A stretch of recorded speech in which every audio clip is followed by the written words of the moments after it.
ॐ स्थापकाय च धर्मस्य सर्वधर्मस्वरूपिणे अवतारवरिष्ठाय रामकृष्णाय ते नमः। जननीं शारदां देवीं रामकृष्णं जगद्गुरुं पादपद्मे तयो श्रित्वा प्रणमामि मुहुर्मुहुः। नमस्ते अतिराजाय विवेकानन्दसूरये सच्चित्सुखस्वरूपाय स्वामिने स्थापहारिणे। गुरुब्रह्मा गुरुविष्णु गुरुदेवो महेश्वरः गुरुसाक्षात् परब्रह्म तस्मै श्री गुरवे नमः। பகவான் ஸ்ரீராமகிருஷ்ணர், அன்னை ஸ்ரீ சாரதா தேவி, சுவாமி விவேகானந்தர் மற்றும் சுவாமி ராமகிருஷ்ணானந்தர் அவருடைய பாதங்களை பணிந்து இங்கு வந்துள்ள பக்தர்களுக்கு என்னுடைய மாலை வணக்கத்தை தெரிவித்துக் கொள்கிறேன்.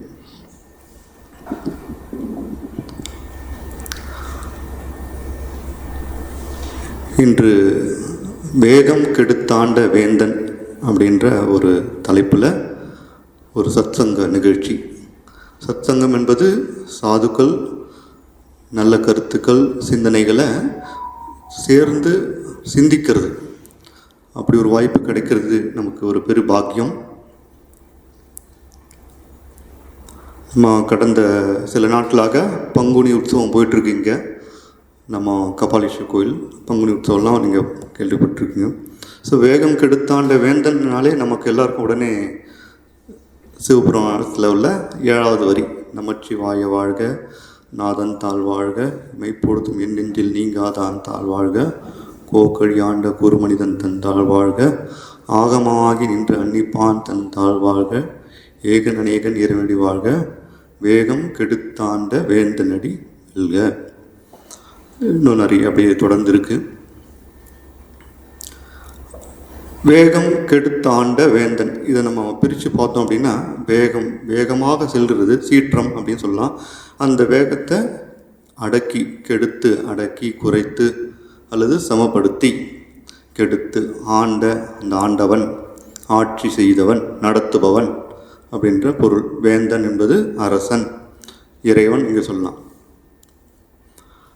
இங்கே வேந்தன் என்று வரும்போது இன்னொரு விதத்தில் நம்ம புரிஞ்சுக்கணும், அது வெறும் ஆண் பாலை மட்டும் குறிக்கல, பெண் பாலும் குறிக்கப்படுகிறது. நம்ம இங்கே வேகம் கெடுத்தாண்ட வேந்தன் என்பது ஆண் பால் கொடுக்குற மாதிரி நமக்கு தெரியுது. அதில் பெண் தெய்வம் அடங்கும், அவதார புருஷர்களும் அதில் அடங்குவர். இங்கே 2 விதத்தில் இன்டர்பிரேட் பண்ணலாம். ஒன்று, மனதை சஞ்சலமான மனதை அடக்கி சரியான விதத்தில் மனதை பயிற்றுவிப்பதற்கு இந்த இறைவன் அருள் செய்கிறான் என்று எடுத்துக்கொள்ளலாம். இன்னொரு விதத்தில் எத்தனையோ பிறவுகள் பிறப்பு இறப்புன்று இந்த சம்சார பந்தத்தில் சுழந்துட்டுருக்கிறோம் இல்லையா, அதை தடுத்து தன்னிடம் ஈற்றுக்கொண்டு இறைவன் ஆட்கொள்கிறான். தடுத்து ஆட்கொண்டு நம்மை அவரிடமே சேர்க்கிறான் எடுத்துக்கொள்ளலாம். நம்ம இறைவனிடம் எடுத்துக்கொள்கிறான் இப்படின்ற பொருள் நம்ம எடுத்துக்கலாம். இந்த தேர் வரும்போது நீங்கள் பார்த்துருப்பீங்க, அந்த தேர் போயிட்டுருக்கிறது. அந்த தேரில் பகவான் விட்டிருக்கிறார். இங்கே கபாலீஸ்வரர் திருக்கோயிலில் கபாலீஸ்வர பெருமான் மேலே விட்டிருக்கிறார். தேர் எடுத்துகிட்டு வராங்க. வேகமாக வரக்கூடிய தேரில் ஒரு நடுவில் ஒரு கட்டை மாதிரி ஒன்று வச்சு நிறுத்துகிறாங்க. இது அந்த தேரானது தடுக்கப்படுகிறது. அப்புறம் அந்த எல்லா பகவான் முன்னாடி சென்று நம்ம தீபாரத்தனை காட்டுறாங்க. அந்த தீபத்தை தரிசனம் செய்கிறோம். ஸோ அப்படி நம்ம வாழ்க்கையில் வேகமாக போகின்ற இந்த ஓட்டத்தை ஏதோ ஒரு துன்பங்களோ கவலைகளோ ஏதோ ஒரு செயல்கள் மூலியமாக தடுத்து அந்த இறைவன் நம் மீது நீங்கள் இறைவன் நோக்கி வாங்க அப்படின்னு தடுத்து நிறுத்தி நம்மை நோக்கி வர வைக்கிறார் அப்படின்னு எடுத்துக்கலாம். இதை உபநிஷத்தில் கட்டோபநிஷத்தில் ஒரு ஸ்லோகம் வரும். ஆத்மானம் ரத்தினம் வித்தி ஷரீரம் ரதமேவது ஆத்மானம் ரத்தினம் வித்தி ஷரீரம் ரதமேவது புத்திம் தி சாரத்திம் வித்தி மன பிரகிரவ மேவச்ச. அதாவது இந்த உடலை நீங்கள் இந்த தேர் போல் மனசில் கற்பனை செய்து கொள்ளலாம். இந்த உடல் என்பது இந்த ரதத்தில் வரக்கூடிய தேர். அதில் பயணம் செய்கின்ற இந்த சேத்தனம், சைத்தன்யம், இந்த ஆன்மா என்று சொல்கிறோமே, அது வந்து இறைவன். அது நமக்குள்ளே இருக்கிறார். எப்படி அங்கே தேரில் வந்து பகவான் வீற்றிருக்கிறாரோ அதே போல் அந்த சரீரம் என்பது ரதம் போலவும், அந்த ரதத்தில் பயணம் செய்கின்றது ஆத்மா, உள்ளுக்குள்ளே இருக்கிற அந்த இறைவன் பயணம் செய்கிறார். புத்திம் தி சாரதி, அங்கே பார்த்திங்கன்னா பிரம்மதேவர் உட்கார வச்சுருப்பாங்க, அவர் வந்து ஹோல்ட் பண்ணியிருக்கார் இந்த ரதத்தை. அதே போல் இங்கே ஹோல்ட் பண்ணுறது புத்தி. நம்முடைய இந்த ரதத்தில், இந்த உடல்ன்ற ரதத்தில் புத்தி தான் வந்து இந்த மனம் என்ற கடிவாளத்தை பிடிச்சிருக்கு. அந்த மனத்துக்கு கீழே தான் இந்திரியங்கள், 5 இந்திரியங்கள் நமக்கெல்லாம் தெரியும், கண்ணு, காது, மூக்கு, இதோடைய செயல்பாடுகள். அந்த இந்திரியங்களை ஹோல்ட் பண்ணுறது புத்தி. ஸோ அதை போல் ரதம் செல்கின்ற போது நீங்கள் பார்த்தீங்கன்னா அந்த கயிறு எப்படி இருக்கிறாங்களோ அது போல் தேர் வருது வேகமாக. அங்கே சரியான விதத்தில் கயிறு இழுத்து நிறுத்தப்படும் போது தான் நமக்கு தரிசனம், பகவானுடைய தரிசனம் கிடைக்கிற மாதிரி இங்கே இந்த 5 இந்திரியங்களை சரியான விதத்தில் புத்தி, குறிப்பாக அந்த புத்திக்கு நம்ம சரியான விதத்தில் இந்த இந்திரியங்கள் சரியான விதத்தில் செலுத்துவதற்கு நம்ம பக்குவப்படுத்தணும்ன்றாங்க. எப்படி பக்குவப்படுத்துறது? இந்த கண்கள் மூலியமாக நல்ல விஷயங்களை பார்க்கறது, தெய்வ தரிசனம் பார்க்கறது, சாதுக்கள் தரிசனம் பார்க்கறது, கோயிலுக்கு போகிறோம், இது மூலமாக கண்ணுக்கு நல்ல தரிசனம் கிடைக்கிறது. காதுக்கு நல்ல விஷயங்கள், நல்ல பாடல்கள், சொற்பொழிகள் கேட்குறதுன்றது, இசைகள் கேட்குறது. அதுபோல் நல்ல உணவுக்கு சுவைகள், இது இறைவனுடைய நிர்மலமாக, இறைவனுடைய பிரசாதமாக நம்ம எடுத்துக்கொள்கிறோம். இப்படி ஒவ்வொரு இந்திரியங்களும் அந்த இறைவனை நோக்கி நம்ம பயிற்சி செய்ய வேண்டும். இந்த இந்திரியங்களை பயிற்சி செய்ய அந்த புத்தியானது சரியான விதத்தில் செல்லும். உள்ளே இருக்கிற அந்த இறைவன் சரியான, நம்ம எங்கேருந்து வந்தோமோ சரியான, இப்படி தேர் இழுக்கும்போது நம்ம எதை சரியான விதத்தில் இழுத்தால் தேர் சரியான விதத்தில் போகும், இல்லைனா எங்கெங்கே போயிடும் தறிக்கட்டு. அதே போல் இந்த உடல்ன்ற ரதத்தையும் சரியான விதத்தில் நம்ம செலுத்தும் போது தான் நம்ம எங்கே போய் சேரணுமோ அந்த இடத்துக்கு போய் சேர முடியும் அப்படின்றது இந்த உபநிஷத்தில், கட்டோபனிஷத்தில் வரக்கூடிய இந்த ஸ்லோகங்கள் சொல்கிறது.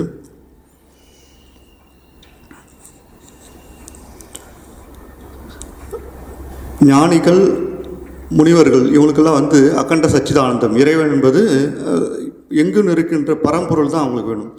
பட் இறைவன் அவதாரமாக வருகிறது, மனிதர்கள் போல வருகிறார்கள் அப்படின்ற யாருக்காகனா பக்தர்களுக்காக வருகிறார்கள். அது எப்படி வராரு அப்படின்னா ஸ்ரீராமகிருஷ்ணன் சொல்கிறாரு, ரகசியமாக வந்து செல்கிறார்கள். ஏன்னா அவருக்கு இருக்கும்போது யாருக்கு தெரியாது, அவர் பெரிய மகான் இல்லை அவதார புருஷல். இறைவன் நம்மளை போல உடல் எடுத்து வர முடியுமா அப்படின்ற ஒரு சந்தேகம் நமக்கு எழுது.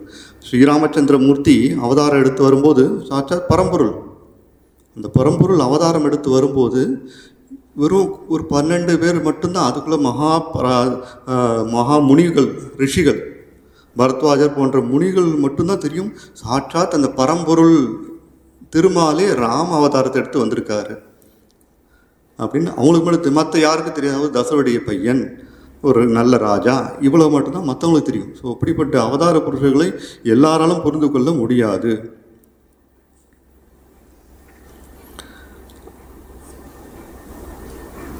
ஸ்ரீராமகிருஷ்ணன் சொல்லுவார் இன்னொரு உதாரணத்து மூலியமாக,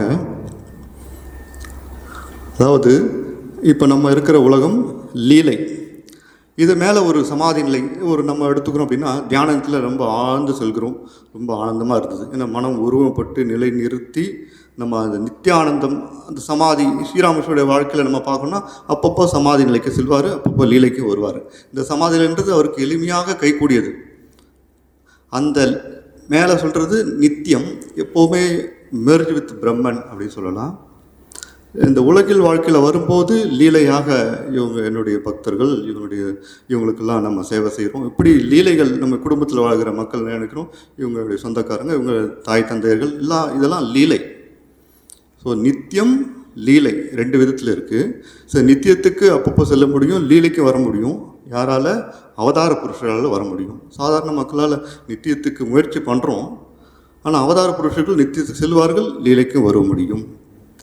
அதே போல் சில மகான்கள் இந்த மாதிரியான பக்தியை வைத்துக்கொண்டு இந்த உலகத்துக்கு வருகிறார்கள். சங்கராச்சாரியர்கள்லாம் அவதார புருஷர்கள் சொல்லலாம், ப்ரொஃபட்ஸ்.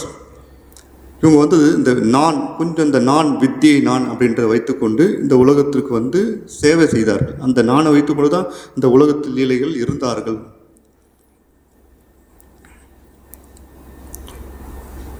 இன்னொரு விதத்தில் சொல்லுவார், காளி, நம்ம தக்ஷிணேஸ்வரில் காளி நம்ம பார்க்குறோம்.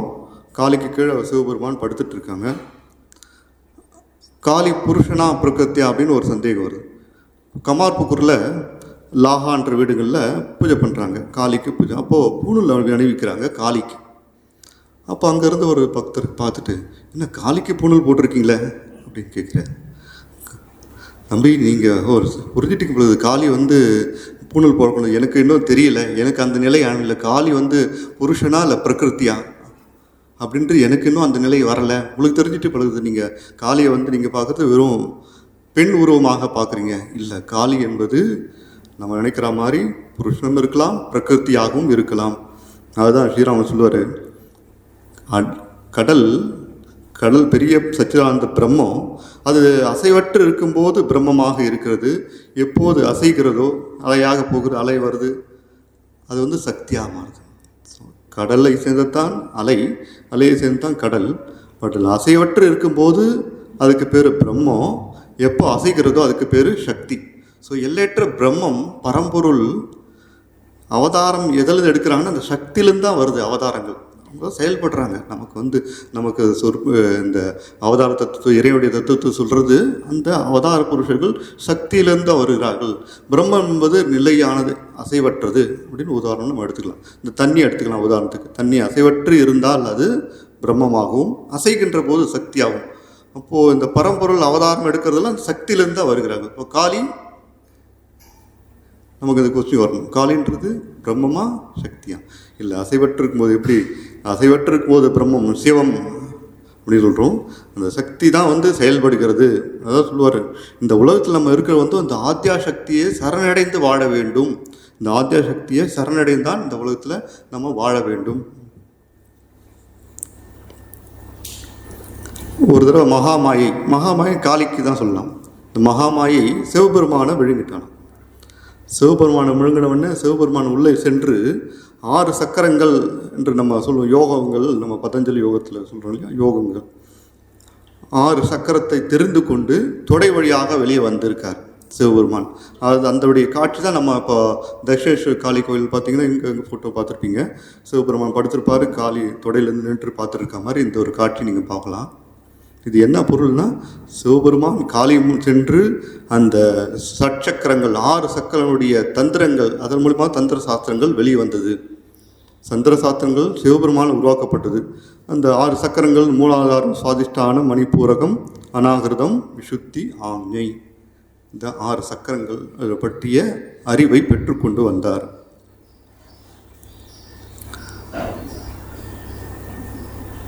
காளி உருவமுள்ளவராக இருக்கிறாள், உருவமற்றவராக இருக்கிறாள், குணமுடையவராகவும் இருக்கிறாள், குணமற்றவராகவும் இருக்கிறாள். ஸ்ரீராமகிருஷ்ணன் சொல்கிறார், நீங்கள் யார் பிரம்மம் சொல்கிறீங்களோ அதை நான் அம்மான்னு சொல்கிறேன். ஸ்ரீராமகிருஷ்ணன் ரொம்ப சிம்பிளாக சொல்லி கொடுத்துருவார். நமக்கு எப்படி இந்த உலகத்தில் வாழணுன்ற நீங்களாம் பிரம்மன் எது சொல்கிறீங்களோ அதை நான் வந்து அம்மான்னு சொல்கிறேன். அதுதான் அந்த காளியை வந்து நான் தெய்வமாக, அம்மாவாக நான் வழிபடுகிறேன். எனக்கு அது அம்மா, அது சக்தி. இந்த உலகத்தில் நினைக்கிறது எல்லாம் அந்த சக்தியுடைய திருவிளையாடல்.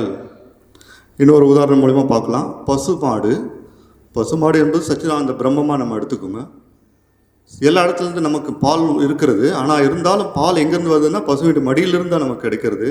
அதே போல் இறைவனுடைய தத்துவத்தை தெரிஞ்சுக்கொள்ளணும் அப்படின்னா அந்த பசு மாடியிலிருந்து எப்படி வர மாதிரி அவதாரங்கள் தான் அந்த இறைவனுடைய தத்துவத்தை சொல்வதற்காக அவதாரங்கள் வந்து செல்கிறார்கள். பசுவிட மடி போல் அங்கே தான் பால் கிடைக்கும். அதே போல் அவதாரங்கள் மூலியமாக தான் நம்ம இறைவனுடைய தத்துவங்களை, இறைவனுடைய பற்றிய சிந்தனைகளை கிரகித்து கொள்ள முடியும், அறிந்து கொள்ள முடியும். இன்னொரு உதாரணம் சொல்லுவார், வயல் இருக்குது, வயலில் எங்கே பார்த்தாலும் தண்ணியாக இருக்குது, திடீர்னு மீன் வந்து உள்ளே சேருமா. வயல்வெளியில் உள்ள நம்ம வயலில் எல்லா இடத்துலையும் தண்ணி இருக்கும்போது திடீர்னு மீன் வரும். அந்த மீன் எதுக்கு வருதுன்னா இந்த அவதாரங்கள் மனிதர்கள் மூலியமாக மனிதர்கள் போல அவர்கள் வந்து செல்கிறார்கள். நம்மளால் புரிந்து கொள்ள முடியும்னா முடியாது தான். ஏன்னா நம்மளை போல் உலகத்தில் எத்தனையோ அகண்ட இந்த பரந்த இதில் எத்தனையோ உயிரினங்கள் இருக்கிறது. இருந்தாலும் மனிதர்களுடைய பிறப்பு வந்து மிக சிறந்த பிறப்பு. ஏன்னா மனிதால் மட்டும்தான் அந்த உயர்ந்த நிலையை சிந்தனையை சிந்திக்க முடியும். இறை தத்துவத்தையும் இறைவனை சிந்திக்கிறதுக்கு இந்த உடல் வேணும். மனித பிறவி வேண்டும். எத்தனையோ பிறவி எடுத்தாலும் பயன்படாது, இந்த மனித பிறவி தான் வேணும். அதனால் பிறக்கப்பட்ட இந்த மனித பிறவியை சரியான விதத்தில், அதுதான் வாழ்க்கையின் குறிக்கோள். ஸ்ரீராமர் சொல்கிறதுல என்ன சொல்கிறாரு? வாழ்வின் குறிக்கோள் இறைவனை அடைதல்.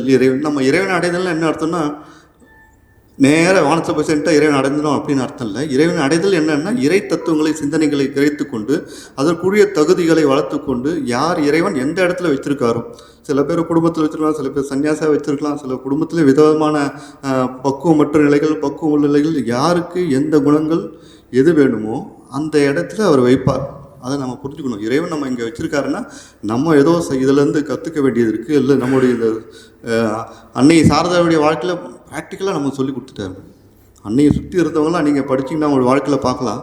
சில பேர் பைத்தியகாரமாமின்னு, சில பேருக்கு அந்த பெண்ணுக்கு வந்து ராது எப்பவுமே தொந்தரவு பண்ணிகிட்டே இருக்கா, சுற்றி எத்தனையோ மக்கள் வந்து போயிட்டுருக்காங்க. ஆனால் இருந்தாலும் ஒரு நாளைக்கு 1 லட்சம் ஜெபம் பண்ணுறாங்க, இறைவனுடைய சிந்தனைகள் இருந்துகிட்டு இருக்காங்க. எப்படி முடியுது? அந்த மனதை திருத்தல், ஃபிர் மோட் ஃபிரியதாவும் அப்படின்னு பங்காளத்தில் ஒரு வழி உண்டு. மோட் ஃபிரியதாவும், மனத்தை திருப்புங்கள் அப்படின்றாங்க. எந்த இடத்துல இருந்தாலும் அந்த மனத்தை தான் இறைவன் பார்க்குறான். அந்த மனத்தை சரியான விதத்தில் பயிற்சி செய்து அதை திருப்புவதற்கு நம்ம பயிற்சி செய்ய வேண்டும்.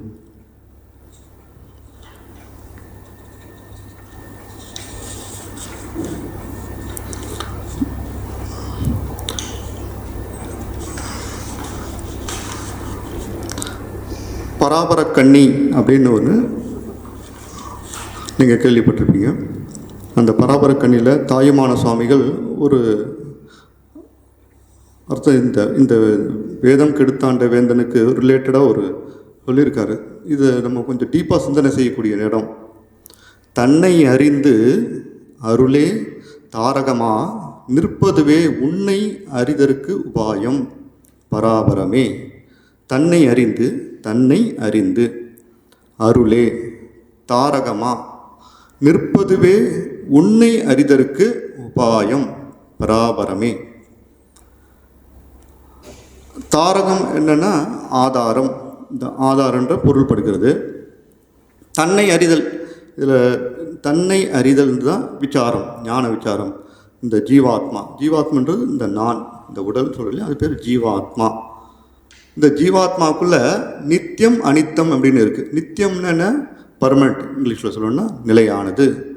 இம்பர்மனெண்ட், நிலையற்றதுன்னு ஒன்று இருக்குது, அதுவும் இருக்குது. இதில் இந்த உடலில் நமக்குள்ளேயும் நிலையானது ஒன்று இருக்குது, நிலையற்றது ஒன்று இருக்குது. இப்போ நம்ம நிலையானது அப்படின்னு யோசித்தோம் அப்படின்னா, கண்ணை மூடிட்டு நம்ம எத்தனை செயல்கள் செய்தாலும் இந்த உடல் ஒரு நாள் வளருது, தேய்பிரியாவது, எல்லாமே நிகழ்கிறது இந்த உடலில்.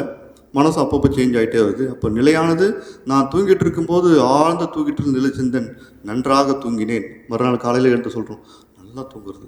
அப்போ நீங்கள் என்ன வருதுன்னு தெரியல.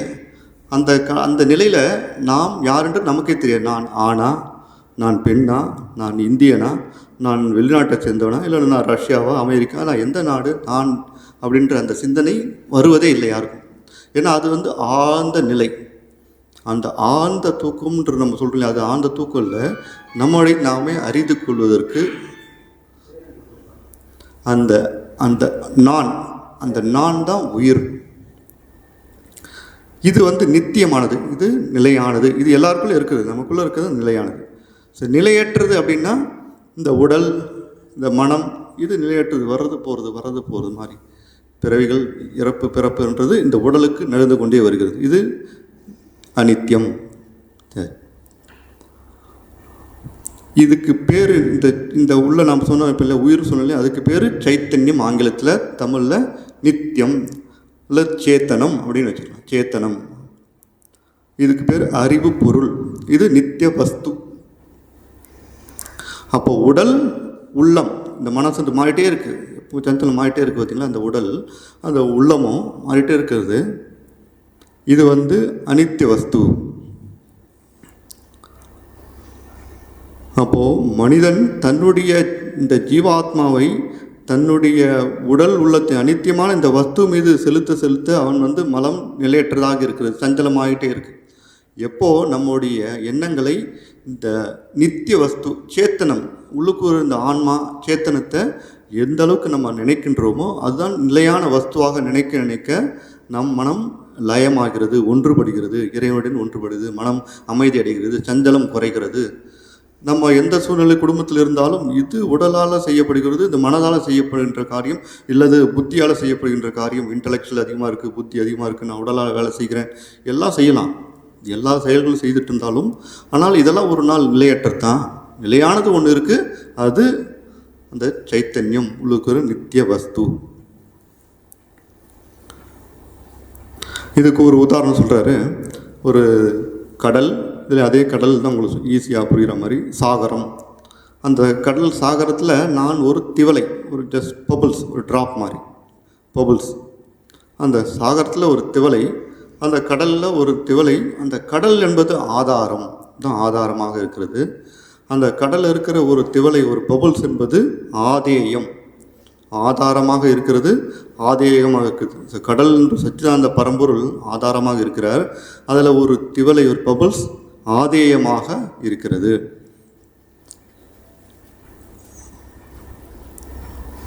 இப்போ ஆதாரமாக இருக்கிற அந்த கடல் அல்லது பரமாத்மா இந்த ஆதேயமுள்ள ஜீவனை தன்னிடத்து இழுக்கிறது. இது பேர் தான் ஜீவ வெக்தி. தன்னிடத்தில் ஏற்று தன்னுடன் ஒன்றுபடுத்த செய்கிறது. அதாவது இந்த பபுள்ஸு கடலில் தான் இருக்கிறது, அந்த கடலில் இருக்க தண்ணிக்குள்ளே தான் ஒரு பபுள்ஸ் இருக்குது. இந்த பபுள்ஸு கடல் நோக்கி நம்ம இழுத்துட்டு வைக்கும்போது இறைவடி அருள் என்று சொல்கிறோம். அதுதான் ஸ்ரீராமகிருஷ்ண பகவான், நம் ஒரு அடி எடுத்து வைத்தால் இறைவன் நம்மை நோக்கி 10 அடி எடுத்து வைக்கிறான்னு சொல்கிறோம் இல்லைங்களா. இந்த ரீசன், நாம் ஒரு அடி எடுத்து நம்முடைய இறைவனை நோக்கி ஒரு அடி எடுத்து வைக்கும்போது இறைவன் நம்மை நோக்கி 10 அடி எடுத்து வைக்கிறார். நம்மை அந்த ஆக்ரோஷன், தன்னை ஆட்கொள்ளுதல், வேகம் கெடுத்து ஆண்ட வேந்தன்னா வேந்தன் அந்த பரம்பொருள் இறைவன் நம்மளை கெடுத்து ஆண்டு நம்மளை இழுக்கிறார்.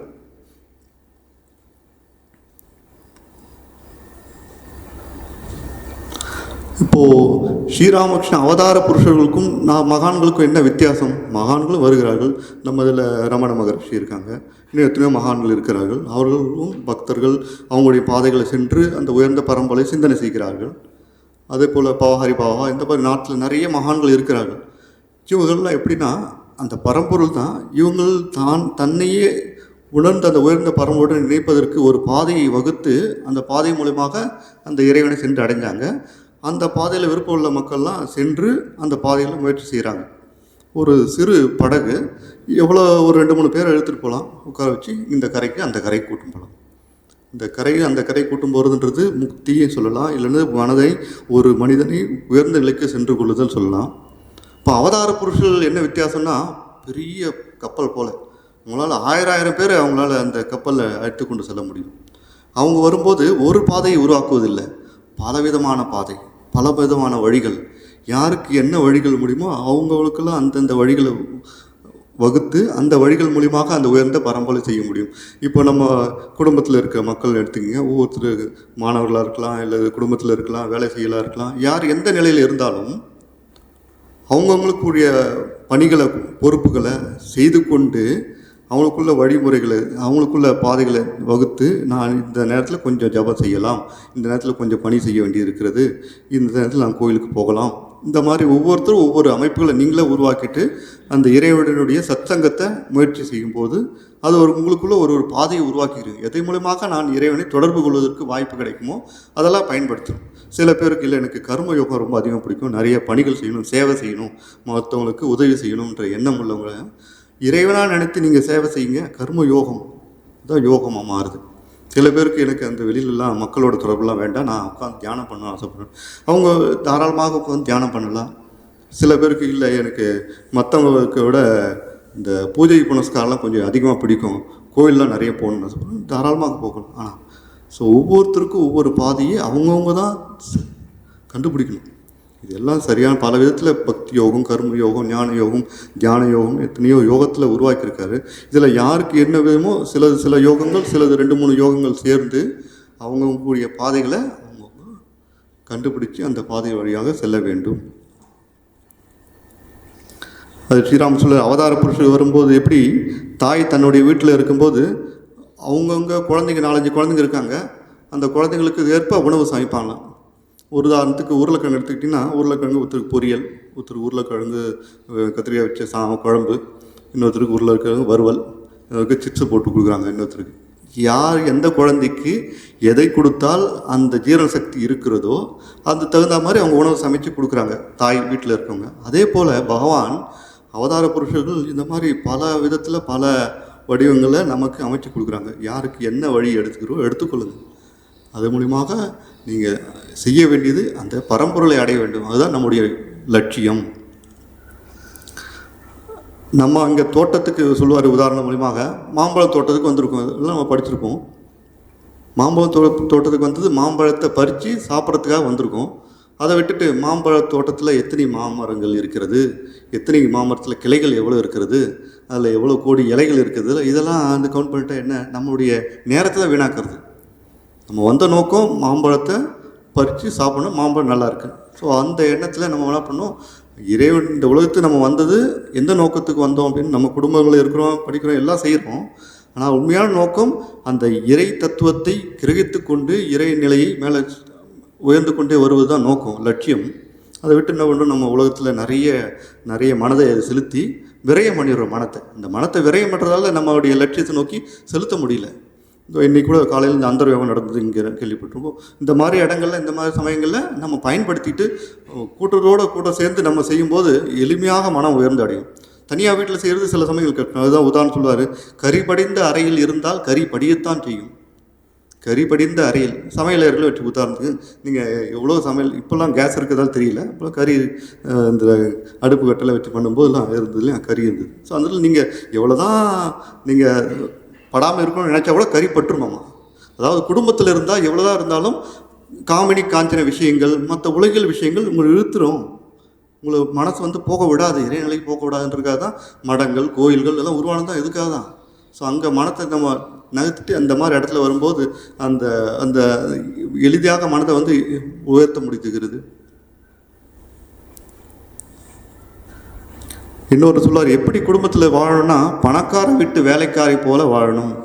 அது என்ன பணக்கார வீட்டு வேலைக்காரின்னா என்ன அர்த்தம் அப்படின்னா, பணக்கார வீட்டில் வேலைக்காரங்க வேலை செய்வாங்க, வீட்டில் அவங்களுக்கு தெரியும் தன்னுடைய வீடு இது அல்ல, தன்னுடைய கிராமத்தில் தான் என்னுடைய வீடு இருக்குது, அதுதான் என்னுடைய சொந்த வீடு, இங்கே நான் வேலை செய்கிறதுக்காக வந்திருக்கேன் இந்த வீட்டில். அது அவங்களுக்கு தெரியும். பணக்கார வீட்டில் வேலை செய்கிற வேலைக்காரிக்கு மனசுக்குள்ளே தெரியும். அதே போல் அந்த பணக்கார வீட்டில் இருக்கிற குழந்தைகள் கொஞ்சம் என்றாமா குழந்தை கிருஷ்ணா அங்கே என்ன பேர் விட்டுருக்கோம், அந்த குழந்தைகள்லாம் கொஞ்சுவாங்க. இவ்வளோ தான் கொஞ்ச நாள் அவங்களுக்கு தெரியும் தன்னுடைய குழந்தை அந்த கிராமத்தில் இருக்கிறா இல்லை தன்னுடைய வீட்டில் இருக்கிற குழந்தைய தானே நினைப்பாங்க. என்னுடைய குழந்தை அது தானே, இது என்னதான் இருந்தாலும் நம்ம வீட்டில் வந்திருக்கோம், அந்த வீட்டில் எஜமானுடைய குழந்தை தானே அப்படின்னு நினைப்பாங்க. அதே போல் இந்த உலகத்தில் நம்ம வந்திருக்கோம், நீங்கள் யார் வேணும் சொந்தம் உற்றா உறவினர்கள் குழந்தைங்க எல்லாரும் கொஞ்சங்க அந்த இறைவனுடைய நினச்சி செய்யுங்க. ஆனால் மனத்தை இறைவன் வைங்க. இறைவன் தான் நம்முடைய சொந்தமான இடம்.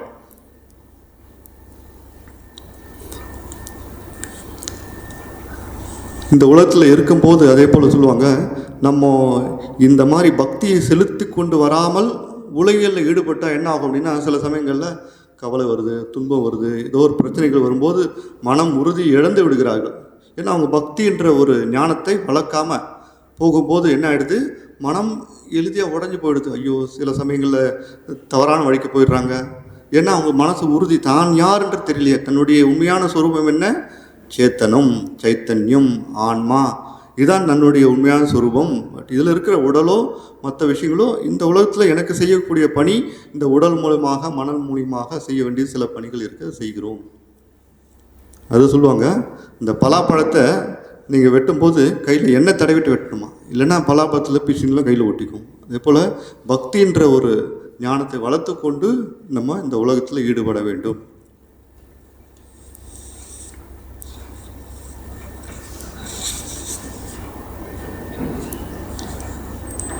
இங்கே கொஞ்சம் டைவர்ஷன் சொல்லலாம். ஒரு தடவை ஸ்ரீராமகிருஷ்ணர் ஹரி அப்படின்ற ஒரு பக்தர்கிட்ட கேட்குறாரு, நீ என்ன வேலை செய்கிறப்பா அப்படின்னு கேட்டிருக்காரு.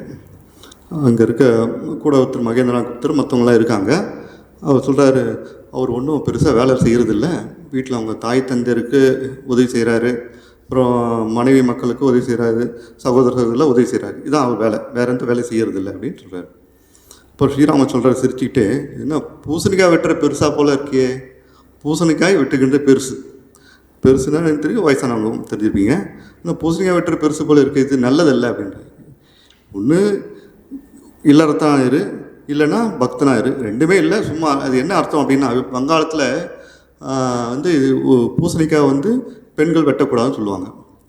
அதனால் அதே போல் சில பேர் வீட்டுகளில் பார்த்திங்கன்னா தன்னுடைய திண்ணையில் உட்காந்துட்டு கதை அழைச்சிட்டு இருப்பாங்க, புகை பிடிச்சிட்டு இருப்பாங்க, இல்லை வெறுமனே உட்காந்துட்டு காலத்தை வீணடித்து கொண்டு இருப்பாங்க. அவங்க எதுவும் செய்ய மாட்டாங்க, உட்காந்துட்டு இருப்பாங்க. அப்போது வீட்டில் இருக்க பெண்கள் என்ன பண்ணுவாங்க, சரி அந்த பூசணியை வெட்டுறதுக்கு உள்ளே இருக்கிற கூப்பிட்டுவாங்க, பூசணியை வெட்டுறதுக்கு உட்காந்துருப்பாங்க, திண்ணையில் உட்காந்துருப்பாங்களே அவங்க கூப்பிட்டுவாங்கன்னா உள்ளே வந்து வெட்டிட்டு போவாங்க. அந்த ஒரு வேலை மட்டும் தான் செய்வாங்க, வேறு எதுவும் வேலை பண்ணுறதில்ல. அதனால தான் பூசணிக்காய் வெட்டுறதுக்கு வெளில உட்காந்துட்டாங்கன்னா அவங்களை கூப்பிட்டு வந்து பூசணிக்காய் வெட்டி மறுபடியும் போய் உட்காந்துருவாங்க, உட்காந்துட்டு மறுபடியும் கதை அளிப்பாங்க. ஸோ ஸ்ரீராமகிருஷ்ணன் எதுக்கு இது சொல்கிறாருன்னா, வெறும் பூசணிக்காய் வெட்டுற பெருசுன்னா என்ன அர்த்தம்னா, இந்த வேலையும் செய்யாமல் இது இல்லறத்தா இருந்து உன்னுடைய கடமைகளை செய், அதையும் செய்யறதில்ல. இல்லை பக்தனாக இருந்து இறைவன் மீது பக்தி செலுத்துறதுக்கு அந்த பாகவதம் படிக்கிறது, சிவபுராணம் படிக்கிறது, இந்த மாதிரி விஷயங்கள் ஈடுபடுறது, தேவாரம், இந்த மாதிரி பக்தி வளத்துக்கு என்ன பண்ணுமோ அதையும் பண்ணாமல் இதையும் பண்ணாமல் இருக்கிறது வீணான செயல்னு சொல்கிறார். அந்த மாதிரி இருக்கக்கூடாதுன்னு சொல்கிறார்.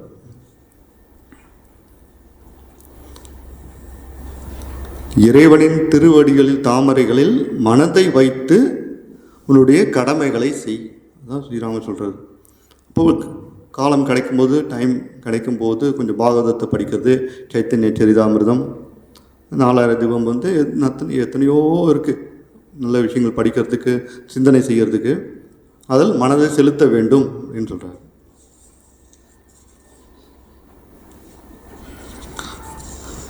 ஒரு நாள் தட்சிணேஸ்வரில் ஸ்ரீராமகிருஷ்ணன் உடம்பு சரியில்லை, அங்கேருந்து ஷியாம்புக்கூர் அப்படின்ற ஒரு வீட்டுக்கு போயிருக்காரு.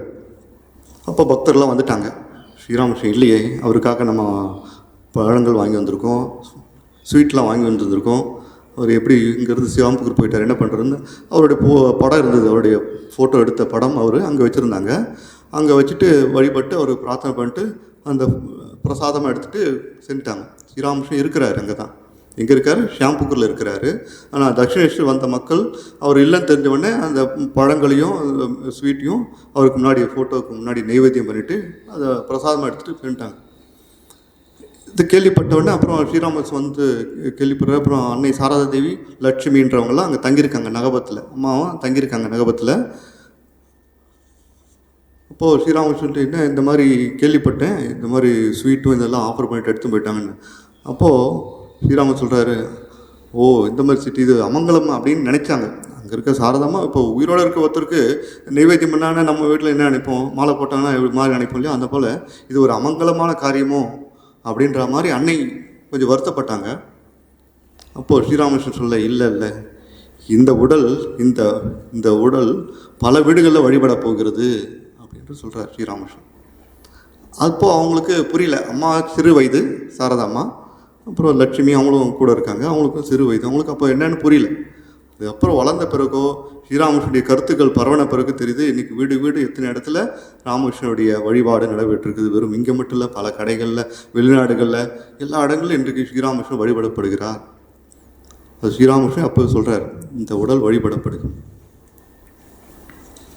இப்போது அம்மா சாரதாம்மா சொல்கிறாங்க, அதே போல் ஸ்ரீராமகிருஷ்ணன் எத்தனையோ அவதாரம் வந்திருக்காங்க, ஆனால் அவதாரங்களுடைய படங்கள் நமக்கு கிடைச்சிருக்கா, கிடைக்கல. அதே போல் அவங்க சொன்ன கருத்துக்கள் நமக்கு கிடைச்சிருக்கா, பகவத்கீதைன்றது கிடைச்சிருக்கு, கிருஷ்ணனுடைய அவர் சொன்ன அந்த உபதேசம் அந்த குறிப்பிட்ட இடத்துல இருந்தான். வாழ்க்கை முழுவதில் என்ன நடந்ததுக்கு தெரியாது நமக்கு. ஆனால் ஸ்ரீராமகிருஷ்ணனுடைய அவதாரத்தில் அவருக்கு கூட ஒரு மகான் ஒருத்தர் இருந்தார், மகேந்திரநாத் குப்தர்ன்றார்.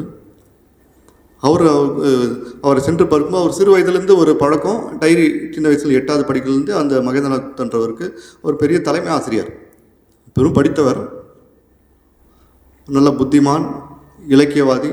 அவர் ஸ்ரீராமகிருஷ்ணன் சென்று சந்திக்கும் போது சிறு வயசுலேருந்து இருக்கிற பழக்கத்தில் அவர் வந்து நோட் பண்ணி டைரியில் நோட் பண்ணி வைக்கிறார், இன்ஸ் மாதிரி வைத்திருக்காரு. அப்புறம் அவரே சொல்கிறார், பிற்காலத்தில் நான் ஸ்ரீராமகிருஷ்ணன் டெய்லி சந்திக்கிறதுக்கு எனக்கு வாய்ப்பு கிடைக்காது, நான் எப்பப்பெல்லாம் சந்திக்கணும்னோ சந்திக்கும் போது நோட்ஸ் எடுத்துப்பேன். மீதி இருக்கிற நாட்களில் எனக்கு நிறைய பொறுப்புகள் இருக்குது, தலைமாசிரியர் பொறுப்பும் போது மாணவர்கள் செங்கலாம் பள்ளி நடத்தணும், ஸோ இவ்வளோ பொறுப்புகள் மத்தியிலும் தினந்தோறும் சென்று மாலையில் வீட்டுக்குள்ள மாடியில் உட்காந்துட்டு அவர் என்ன அன்றைக்கி சொன்னாரோ, ஸ்ரீராமகிருஷ்ணன் என்ன சொன்னால் அந்த கருத்துக்களை மறுபடியும் சிந்தனை செய்வேன்.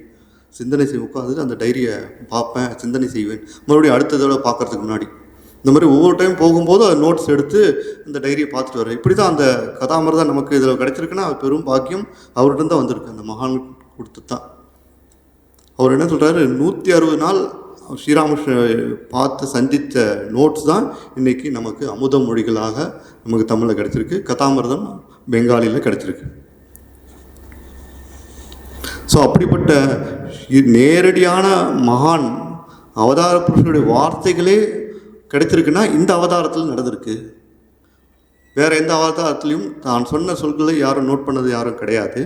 அதே போல் அவருடைய படமும் கிடைச்சது கிடையாது. இந்த அவதாரத்தில் நமக்கு கிடைச்சிருக்கு, அவருடைய படமும் கிடைச்சிருக்கு, நம்ம உருவம் வழிபடுறதுக்கு. அதே போல் சொன்ன வார்த்தைகளும் நமக்கு கிடைச்சிருக்கு. இதே பெரிய வேதம் போல். இப்போ நான் சொன்ன உதாரணம் எல்லாமே ஸ்ரீராமன் சொன்னது தான். எவ்வளோ உதாரணம் சொல்லியிருக்காருன்னா, எளிமையாக சாதாரண மக்களாலும் புரிந்து கொள்ள முடிய அளவுக்கு அவருடைய உதாரணங்கள், இந்த உயர்ந்த தத்துவங்களை எளிமையாக புரிய வச்சிருக்காரு. ஏன்னா இந்த கலியுகத்தில் எளிமையாக அன்னகத பிராணம், அந்த உடல் உணவை சார்ந்து வாழ்ந்துள்ளதால் பக்தி மார்க்கம் கொஞ்சம் எளிமையான மார்க்கம். மற்ற மார்க்கம் இருக்குது, ஞான மார்க்கம், மற்ற மார்க்கம்லாம் இருக்குது, கொஞ்சம் கடினமானது. ஆனால் பக்தி மார்க்கம் ரொம்ப எளிமையானது. அதே போல் இந்த உலகத்தில் வாழும்போது எப்படி வாழணும் அப்படின்ற தத்துவத்தை எளிமையாக சொல்லிட்டு இருக்கு. இறைவனோடு சேர்ந்து வாழ்ந்துங்க, ஒரு கையில் இறைவனை பிடிச்சிங்க, ஒரு கை உங்களோட உலக கடமைகளை செய்து கொண்டு வாருங்க. எப்போ நேரம் வரும்போதோ அப்போது ரெண்டுத்தையும் விட்டுட்டு அந்த இறைவன் நம்மளே அழைச்சிடுவோம். அதுக்குள்ள நேரம் உண்டு. ஸ்ரீராமகிருஷ்ண அவதாரத்தில் நிறைய பக்தர்களும் இந்த மாதிரி நம்ம பார்க்கலாம். வெறும் இப்போ மட்டும் இல்லை, கடைசி காலத்தில் இருக்கும்போது அவருடைய காட்சி கிடைச்சி அவருக்கு மனம் நிம்மதியோடு தன்னுடைய இந்த உடலை ஜஸ்ட் விட்டு போகிறோன்னு சொல்கிறோம் இல்லையா, அந்த மாதிரி விட்டு போகிறவங்களாம் இருக்காங்க பக்தர்கள். இந்த உடல் தானே நம்ம கடைசி காலத்தில் உடல் விடுறது எவ்வளோ பேருக்கு தெரியும். எவ்வளோ துன்பம் இருக்குது, கவலைகள், வினைகள் எல்லாம் சேர்ந்து வருகிறது. அந்த மாதிரி சமயங்கள்லையும் ஸ்ரீராமகிருஷ்ணன் காட்சி கொடுத்து அழைத்து கொண்டு போகிற காட்சிகளாக இருக்குது. தட்சிணேஸ்வரத்தில் ஒரு துப்புரவாளர் பெருக்கக்கூடிய வேலை செய்யவர் கோயிலில். ஆனால் அவருக்கு ஒரு சிரத்த பக்திலாம் உண்டு அதிகமாக. அவர் செய்கின்ற ஒரே செயல் பெரிய பக்தி செலுத்துதுன்னா, கடவுளுக்கு போயிட்டு பூஜை புனஸ்காரமோ இல்லை வழிபாடு செய்கிறது. அவர் செய்கிற வழிபாடு பெருக்கிறது. அந்த தட்சிண காளி கோயிலில் சுத்தமாக வைக்கிறது தான் அவருடைய முழு சிரத்தையோட. ஸ்ரீராமகிருஷ்ணன் அப்பப்போ சந்திப்பார். முழு சிரத்தையோட, சிரத்தை என்பது இங்கே ஈடுபாட்டுடன், வெறும் ஆர்வம் மட்டும் இல்லை, ஈடுபாட்டுடன் அந்த வேலை செய்கின்ற பணி நான் இறைவனுக்காக செய்கிறேன். இந்த இடத்த நான் சுத்தமாக வைக்கணும். வெறும் பணத்துக்காக மட்டும் நான் செய்யலை, வெறும் சேலரி பணம் வாங்குறதுக்கு மட்டும் நான் செய்யலை. அதே போல் அந்த சிரத்தையோடு செய்கிறார். அப்புறம் ஸ்ரீராமன் சந்தித்து சாஸ்தாங்க பிரணாமம் பண்ணி கேட்குறார், என்னுடைய வாழ்க்கைக்கு என்ன ஆகும் அப்படின்னு கேட்கும்போது ஸ்ரீராமன் சொல்கிறார், உனக்கு நற்கதி கிடைக்கும் அப்படின்னு அவர் ஆசீர்வாதம் கொடுத்தது. அது போலவே அவர் வாழ்க்கையில் கடைசி காலத்தில் நம்ம பார்க்கலாம். இறக்கிறதுக்கு முன்னாடி, குருதேவா வந்துட்டிங்களா, அவருக்கு ஆசனம் போடுங்க, ஒரு சேர் போடுறாங்க. இந்த மாதிரி அவங்க இறக்கும்போது ஒரு காட்சி கிடைச்சிருக்கு. அதையும் நம்ம மகான்கள் நம்ம கூட இந்த நேரடி சீடர்கள்லாம் பார்த்துருக்காங்க, நோட்ஸ் பண்ணி வச்சுருக்காங்க. அந்த மாதிரி புத்தகங்கள் நம்ம படிக்கலாம். இது மாதிரி பல நிகழ்ச்சிகள் இருக்கிறது. இங்கே அம்மாக்கிட்ட ஒருத்தர் கேட்குறாங்க, சாரதா அம்மாக்கிட்ட, பல அவதாரங்களில் சக்தியெல்லாம் சீக்கிரம் முன்னாடியே போயிடுறாங்க, சக்தி கூட வந்த துணைவியார், இப்போ இந்த அவதாரத்தில் மட்டும் உங்களையும் விட்டுட்டு போனாங்க அப்படின்னு கேட்கும்போது அம்மா சொல்கிறாங்க, இந்த அவதாரத்தில் தாய்மையின் உலகத்துக்கு காட்டுவதற்காக என்னை விட்டு சென்றுள்ளார் ஸ்ரீராமகிருஷ்ணன் இறந்த பிறகு அன்னை எவ்வளோ காலம் வாழ்ந்துருக்காங்க, இந்த தாய்மையை உலகத்துக்கு காட்டுவதற்காக. அதே போல் அன்னை சாரதா தேவியும் நம்ம சாதாரண நினைக்க முடியாது. இந்த வேதம் கெடுத்தாண்ட வேந்தன் என்பது அவங்களுக்கும் அது பொருந்தும். சாட்சாத் அந்த சக்தி பரம்பொருள் பாருங்கள், அந்த கோயில்பாறை ஆசிரமத்தில் தன்னுடைய புகைப்படத்தை வைத்து ஸ்ரீராமகிருஷ்ணன் பக்கத்தில் வச்சு அதையும் வழிபட்டாங்க, அன்னையும் வழிபட்டாங்க. அப்புறம் மற்றவங்க காட்டுறாங்க, இவரும் அவரும் வேறு யாரும் இல்லை, 2 பேரும் ஒன்று தான். அதே போல் ஸ்ரீராமகிருஷ்ணனுடைய கடைசி காலத்தில் இறக்கும்போது அம்மா என்ன சொல்லி கூப்பிட்றாங்க, காளி எங்கே போயிட்டேன், காளி அம்மா எங்கே போய்விட்டாய் அப்படின்னு தான் கேட்குறாங்க. சாரதாம்மா ஸ்ரீராமகிருஷ்ணனுடைய உடல் இறந்த பிறகு காசிப்பூரில், காளி நீ எங்கே சென்று விட்டாய். அப்புறம் அவங்களுக்கு காட்சி கிடச்சிது, நான் எங்கே போயிட்டேன், இந்த அறையிலேருந்து அந்த அறையில் இருக்கேன், இங்கே தானே இருக்கேன் அப்படின்னு சொல்கிறது உண்மை. அப்போ காளியுடைய ஒரு அவதாரம் தான் ஸ்ரீராமகிருஷ்ண அவதாரமும் நம்ம எடுத்துக்கலாம். அது வெறும் இது நம்ம காளியுடைய ஒரு அம்சம். அதே போல் அன்னை சாரதை வாழ்ந்த காலத்திலே அவர் இருக்கும்போது எத்தனை பேர் அவருக்கு அன்னைக்கு தரிசனம் கிடச்சிருக்கு. ஒருத்தர் வந்து சோடசின்றாங்க, ஒருத்தர் காலினா தரிசனம் கிடச்சிருக்கு, ஒருத்தருக்கு காலை அமைக்க விடும்போது அவங்களுக்கு பார்த்தா திடீர்னு அவங்களுக்கு ஜெகத்தாத்திரியுடைய உருவம் கிடச்சிருக்கு. சில பேர் லட்சுமி, சில பேர் சரஸ்வதினு எத்தனை பேர்கள் கூப்பிட்டு அவங்களுக்கு சில யாருக்கெல்லாம் எந்த தகுதி இருக்கோ அவங்களுக்கு தகுந்த மாதிரி அன்னை கட்டுருங்க. சில பேருக்கு நான் உன்னுடைய அன்னை அப்படின்னு எடுத்துங்க. அம்மா கூப்பிட்டாலே அந்த ஒரு சந்தோஷம். ஸ்ரீராம் அன்னை சாரதை சொல்லுவாங்க, ஸ்ரீராமகிருஷ்ணனுடைய இழுப்பால் தான் இவ்வளவே வந்திருக்காங்க. இந்த வேகம் கெடுத்தாண்ட வேந்தன் என்பது அன்று அல்ல, இன்று அல்ல, என்றும். அவர் என்று அவர் நம்ம அழைக்கிறாரோ அந்த மக்கள் வருவாங்க. ஸோ இந்த இடத்தை சேர்ந்தவர்கள் அப்படின்னா அது ஸ்ரீராமகிருஷ்ணனுடைய கருத்துக்களை ஏற்றுக்கொண்டு அவர்களிடத்தில் யாரெல்லாம் வந்திருக்கிறார்களோ அவர்களுக்கு இதுதான் கடைசி பிறவினே சொல்கிறாங்க அன்னை சாரதை தேவி. இதுதான் அவங்களுடைய கடைசி பிறவி. இப்போ கேட்குறாங்க, இப்போ ஸ்ரீராமகிருஷ்ணன் சில என்னுடைய ஸ்ரீராமர் சொல்கிறாரு, அது என்ன அர்த்தம் அப்படின்னு கேட்குறாங்க. என்னுடையவர்கள் என்ற அப்படின்னா ஸ்ரீராமகிருஷ்ணர் சில பேர் தன்னுடைய கைகளிலிருந்து, தன்னுடைய கால்களில் இருந்து, உடலிலிருந்து சில பேர் வந்திருக்காங்க இந்த உலகத்தில், நேரடி சீடர்கள். அதே போல் சுவாமி விவேகானந்தர் சப்தரிஷியில் ஒரு அம்சம் தான் சுவாமி விவேகானந்தர் அங்கேருந்து கூப்பிட்டு வந்திருக்காரு.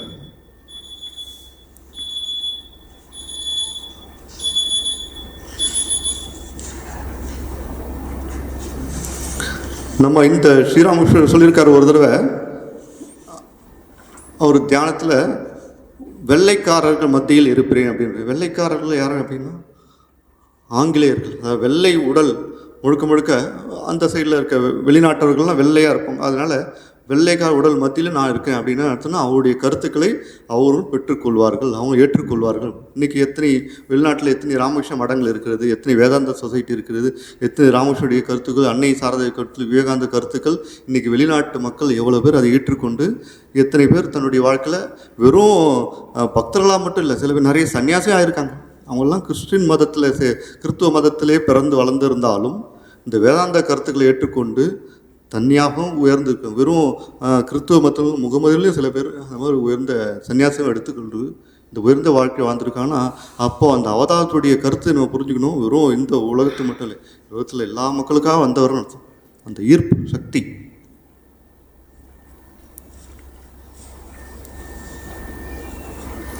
ஸ்ரீராமகிருஷ்ணர் ரொம்ப இன்னொரு உதாரணம் சொல்லுவார். குரு யார் அப்படின்னா நிகழ்காலம், எதிர்காலம், கடந்த காலம், இந்த 3 காலத்தையும் தெரிந்தவர். அப்போ அதே போல் யாருக்கு எந்தெந்த சூழ்நிலை வினை கொடுத்து அறுப்பான்னு நம்ம கேள்விப்பட்டிருப்போம். அதுக்கு ஒரு உதாரணம் சொல்கிறார். மண்கட்டி எடுத்து மண்கட்டி அடிக்கணுமா. மண்கட்டியாக அடித்தால் மண்கட்டி உடையுன்ற. அது என்ன மண்ணு கட்டியாக இருக்குது, இன்னொரு மண்கட்டி இருக்குன்னு வச்சுங்களேன். அந்த மண்கட்டியால் மண்கட்டி அடித்தோம் என்றால் அந்த மண்கட்டி உடையும். அப்படின்னா என்ன, வினையால் அறுப்பவன் அப்படின்றார். வினையால் அறுப்பவன்னா நாம் எந்த சூழ்நிலை நமக்கு என்ன மாதிரியான பணிகளை கொடுக்கணும் அந்த பணிகளை கொடுக்குறாரு. அதை அப்படியே முழுமையாக எடுத்துக்குங்க. யார் எந்த பணிகள் கொடுத்தாலும் அந்த பணிகள் இறைவனால் கொடுக்கப்பட்ட பணி.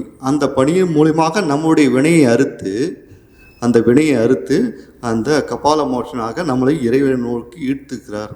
இது இந்த அவதாருடைய மகிமை. அன்னை சொல்லுவாங்க, தலை விதியை, கபால மோட்சம் தலை விதியை அழித்து முக்தியை தருபவர்.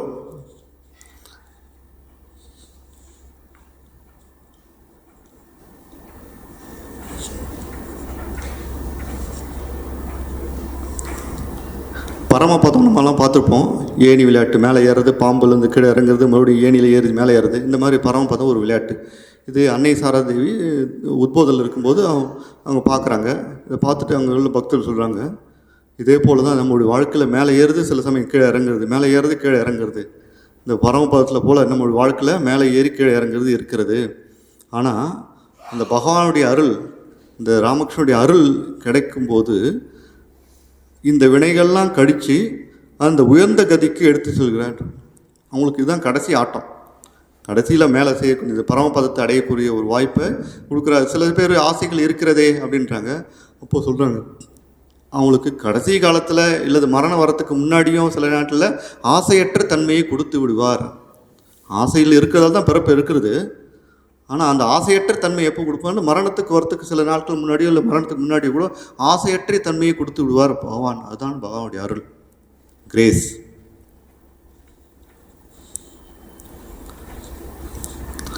கடைசி அந்த பராபர கண்ணிலிருந்து ஒரு ஸ்லோகத்தை சொல்கிறோம், இதோடு சொல்லி முடிச்சுக்கலாம். நேரே நினது அருள் என் நெஞ்சை கவரின், ஒன்றும் பாரேன் சுகமும் படைப்பேன் பராபரமே. நேரே நினது அருள் என் நெஞ்சை கவரின், ஒன்றும் பாரேன் சுகமும் படைப்பேன் பராபரமே. இறைவனுடைய திரு அருள் ஆத்ம சாதனத்தை உள்ளத்தை தன்மயமாக கொள்ளும்போது இந்த உடல் கருவி கரணங்கள் இந்த உடலில் இருக்குது எல்லாம் பரபிரம்ம ஸ்வரூபம். இதெல்லாம் பரபிரம்ம ஸ்வரூபமாக நம்ம உலகத்தில் பார்க்கறது பரபிரம்ம ஸ்வரூபமாக நம்ம பார்க்கறது இல்லை. ஆனால் சில பேர் பிறப்பெடுக்கும் போதே பரபிரம்மா பார்க்குறாங்க. உதாரணத்துக்கு நம்ம எடுத்தோம்னா இந்த சுகபிரம்மம், ஆதிசங்கரர், ஞானசம்பந்தர், விவேகானந்தர், இவங்கெல்லாம் பிறந்திருந்தே சித்த புருஷர்கள். இப்போது சாதாரண மக்கள் நம்ம பார்க்குறது நம்ம பரம்பொருளை எங்கே பார்க்குறோம்? நமக்கு தெரிஞ்செல்லாம் ஒரு ஈர்ப்பு சக்தி, காமினி காஞ்சனம், உலகத்தில் இந்த ஈர்ப்பு சக்தி தான் இருக்கிறது அதிகமாக இல்லை? ஆமாம் இருக்கிறது. அதை நம்ம தடுத்து இறைவனை நோக்கி செலுத்தணும். அந்த இறைவனை நோக்கி செலுத்துறது அப்படின்றது தான் இறைவனுடைய திரு அருள். அவர் நம்மளை எப்படி இழுக்கிறாரோ அது அவருடைய திரு அருள்.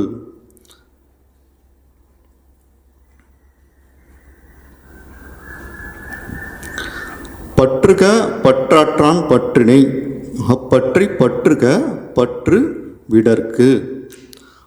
பற்றற்ற இறைவனை மட்டும் பற்றி கொள்ள வேண்டும், பிற பற்றுகளை விட்டுவிடவே இறைவனை பற்ற வேண்டும். இதெல்லாம் நம்ம படிச்சிருப்போம் திருக்குறளில். ஸோ இந்த நல்ல நாளில் நாம் எல்லாம் சேர்ந்து பிரார்த்தனை செய்ய வேண்டியது, இறைவா உன் மீது பற்று கொடு, அதுவே போதும். மற்ற பற்று நீக்கிறத பற்றி நம்ம சிந்தனை செய்யணும்னு அவசியம் இல்லை. இறைவன் மீது யாருக்கு எந்த அளவுக்கு நம்ம பற்று செல்கிறதோ மற்ற விஷயங்கள் கொஞ்சம் கொஞ்சமாக அதுவே விலகிவிடும். நம்ம அதை இது விளக்கணும் இது விளக்கணும் இது விளக்கணும் அப்படின்னு பண்ணணும்னு அவசியமே கிடையாது. நீங்கள் எங்கே இருந்தாலும் வீட்டில் இருந்தாலும் உங்களுடைய பக்தியை அதிகமாக வளர்ப்பதற்கு என்ன வழி இருக்குதோ அந்த வழியை நம்ம கடைபிடித்து போயிட்டு இருந்தாலே மற்ற விஷயங்கள் நம்ம அறியாமையே தானாக விலகிடும். ஸோ இந்த நல்ல விஷயங்கள் அப்பப்போ நம்ம சிந்தனை செய்வோம். எல்லாம் வல்ல இறைவன் நமக்கு பக்தியும் கொடுக்கட்டும், முக்தியும் கொடுக்கட்டும். ஓம் சாந்தி சாந்தி சாந்தி. ஹரி ஓம் தத்தத். ஸ்ரீராமகிருஷ்ணார்ப்பணமஸ்து.